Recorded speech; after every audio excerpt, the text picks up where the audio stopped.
Good afternoon everyone, my name is Lewis, welcome back to the channel. I hope you're all safe and well. Now, thank you once again for joining me for another episode of Jazz Carousel. I really do enjoy doing these videos, so thank you for indulging me, I do appreciate that. So on today's episode, as per usual, I've picked out 3 albums from my collection. I think these ones, okay, they're not top shelf, but I think they really are worthy of your consideration. Hopefully, by me highlighting them to you in terms of they exist, you're going to have a listen to the tracks that I've highlighted, well, which I will highlight to you.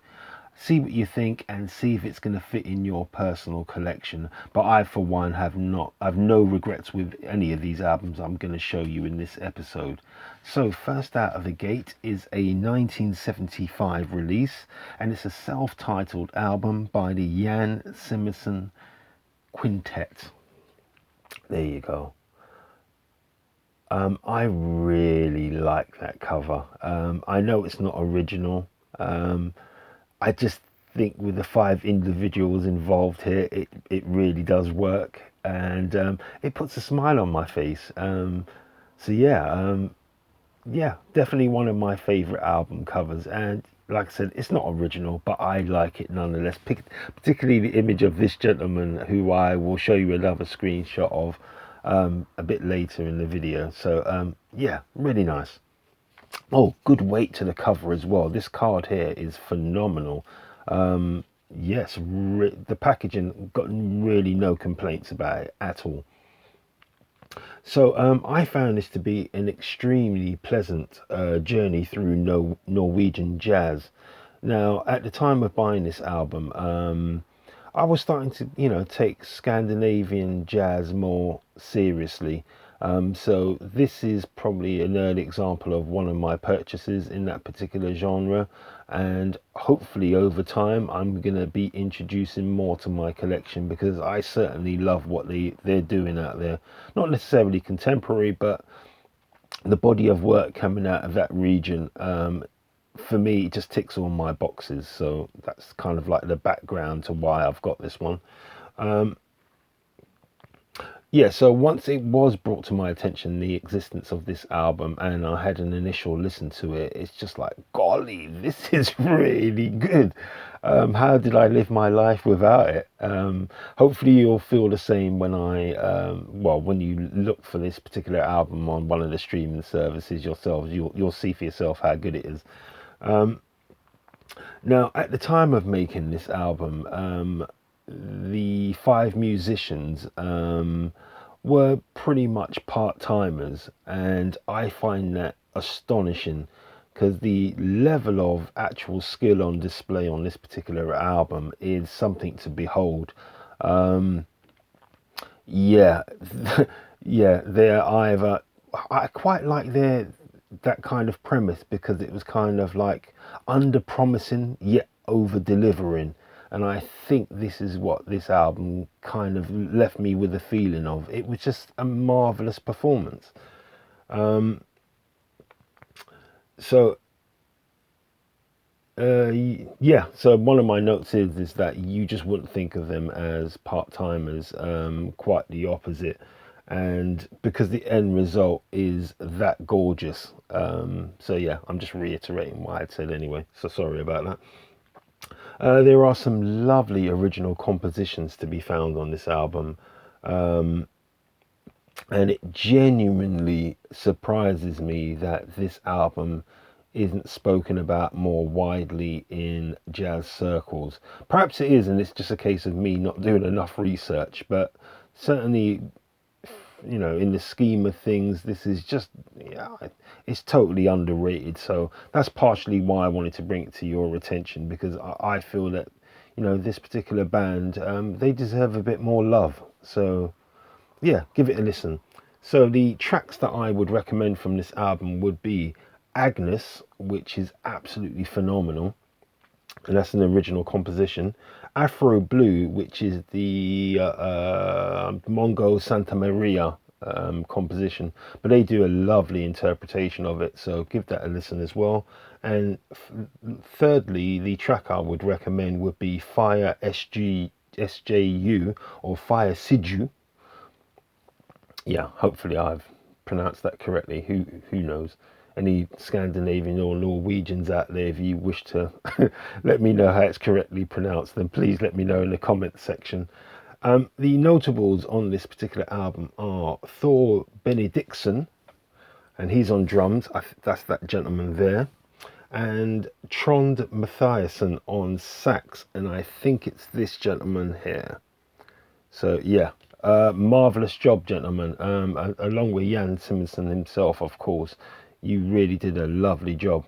So one thing to show you with this as well is one of the part of the packaging it came with. So yeah, this is what the actual vinyl comes in. Obviously I swapped it out, but yeah, nice little band pictures there, and that's the band themselves. Yeah, so yeah, really nice little notes there about how the album came into being. So yeah, that was a super purchase. I've got like no complaints about that. Now moving on to the second album today. It's a 1969 release, and it's by Grakan Monker III, and the album's entitled New Africa. There you go. Sorry about the glare. Really like the album cover here again. Actual, the label. At the time, I've had this album for years, and what I found with the actual label, I'm not sure if it's still relevant at this stage, but bang per buck was amazing in terms of good sturdy piece of vinyl. You know, not the top end 180, but you're going to get a respectable bit of vinyl. You get lovely packaging, and the recording usually is, you know, first rate. So yeah, this particular one, this era of, well, repress of this album, yeah, ticked all my boxes. A difficult listen when I first bought it. So this is one of my challenging albums. One of the albums that I buy knowing that I'm going to struggle with it. But that's part of the challenge, and my musical appreciation is to take on things that are slightly harder, and see if I can work my way through it, try and understand what, you know, the musician and producer, director, what their intention was. Can I follow along with it? There's no guarantee that I'm going to, but I'd at least like to give it a try, just to improve my knowledge of what's out there. So trombonist Mr. Monker the third, he's come up, I think, on at least one other previous jazz carousel episode. I can't remember which one, but I like his output.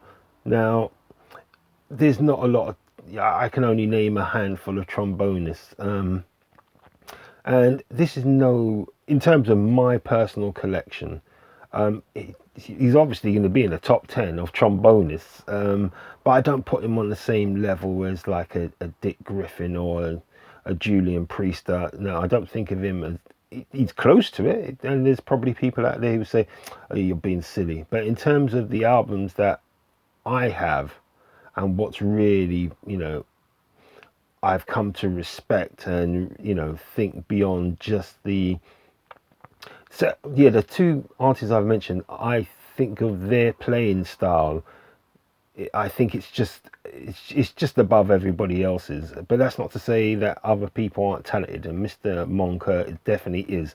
That's what I'm trying to say, basically. Now, with this album, and I'm going to be quite honest here, I struggled to vocalize my feelings on listening to this album, and I don't want to paint that in a bad sense or negative sense, because it isn't. It's just that there's so much going on this particular album that you certainly have to actively listen to it.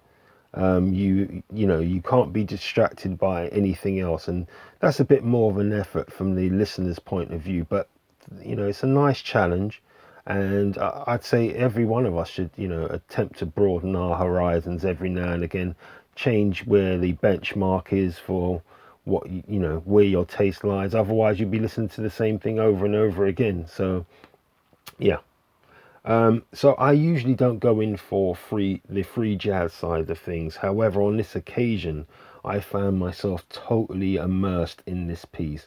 Wow, what a performance by this gentleman and the band. And when I name some of the band members, you're going to go, "Oh, okay, that kind of makes sense why you're reacting in the way that you have." So I've underlined the next, probably my final note in regards to summarizing this album. Do give this album a listen. It will further your knowledge of what jazz can be, an album of measured intensity. And yeah, I think this is one where my interpretation really doesn't matter. It's how what you guys out there think of it. So if you don't have this album already, please give it a listen to.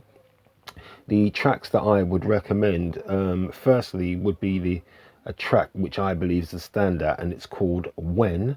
And the other piece would be the New Africa Suite, which is, I think, like a 18-minute, a 4-part piece of work, and it's just absolutely astonishing. But you do have to listen to it. You really, take away all the distractions, focus on listening to that. You will find it a rewarding experience. So yeah, the notables on this album are Archie Shepp on sax, Roscoe Mitchell. Yeah, I knew because I bought one of his albums the other day. I think most of you out there have that album as well. It's got a kind of yellowish cover to it. And I was kicking myself going, I know this name Roscoe, and I just couldn't remember where, in what context I'd heard it. But obviously I got quite a few albums with his work on it. So Roscoe Mitchell's on sax as well, and Dave Burrell is on piano, who does an absolutely fantastic job. So it's a gatefold cover. Let me show you the interior as well. So yeah, that's real nice. Can't complain. The vinyl itself was lovely, good weight to it, super flat. Yeah, it was just an all-round fantastic experience buying this album, and it was so good to listen to it again because it's been on my shelf for years, and it's slightly intimidating, but I took a leap again and really sat down and gave it a chance, and how rewarding that experience has been. So please look out for this, have a listen, see if it's going to fit into your collection. Now, the third and final album today is a lovely slice of Brazilian jazz, released in 1966. It's by a gentleman called Vitor Assis Brasil, and the album's entitled Decenos. Hopefully I've pronounced that correctly. But again, this 3 good covers in a row. I really like. I think on today's episode, this is my second favorite.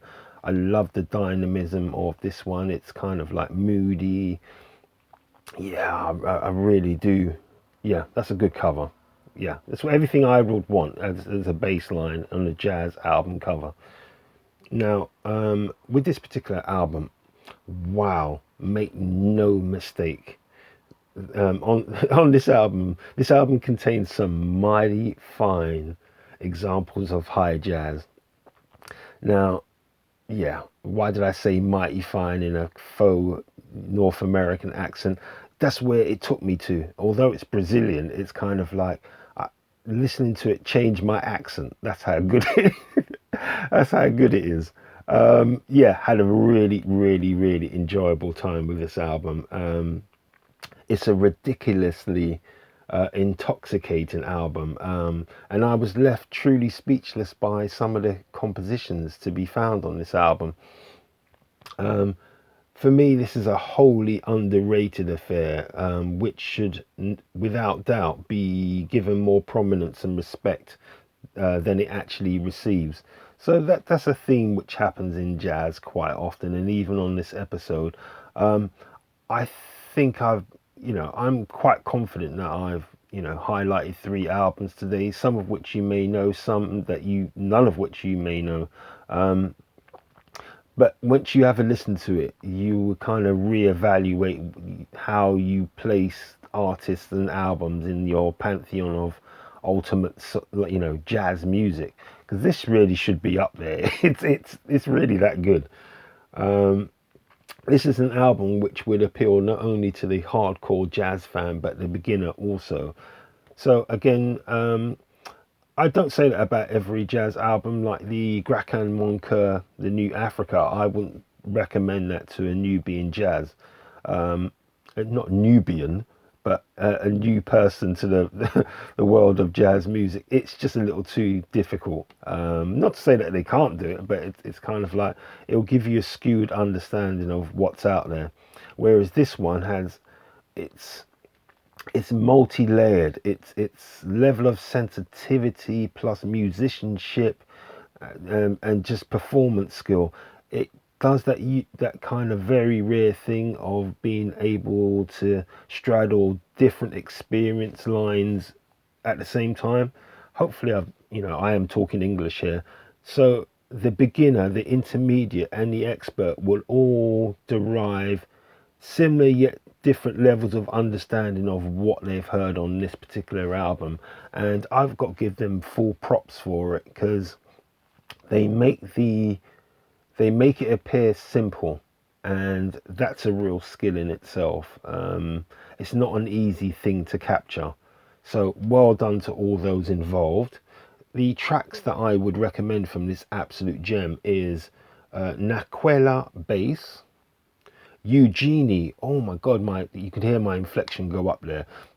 The reason is that's an absolutely astonishing tune. I must have listened to it like 40 times in a row, and the first 30 times was in sheer disbelief. So yeah, check that one out. And thirdly, a track called Bevanial. Bevanial? Hopefully I've pronounced that correctly in Portuguese, but I've got a habit of just misdoing that anyway, so do forgive me. The notables on this album are Tenorio Jr. on piano, who does a lovely job. His playing style is on the seductive side, so it works out lovely. And Chico Batera on drums. So yeah, those two do a really nice job. The whole production is just excellent. Yeah. The vinyl itself, this cover here, again, I got a comment on it. It's really put together nicely. So in terms of bang for buck, I think this is still relatively, in the scheme of things, relatively inexpensive. So if you like this or any of the other albums I've shown you today, please seek them out. You can still get them. I don't think any of them are, at silly money levels. It's just a case of like you being sufficiently interested to find where they are. So I wish you the best of luck with that. Let's bring the episode to an end there. Hopefully you found the episode not only entertaining, but hopefully slightly informative. Please share some of your thoughts down below in the comment section there. Your comments are always welcome. So until the next episode, please look after yourselves, stay safe, and I will see you shortly for another episode. So until then, take care of yourselves. Bye bye.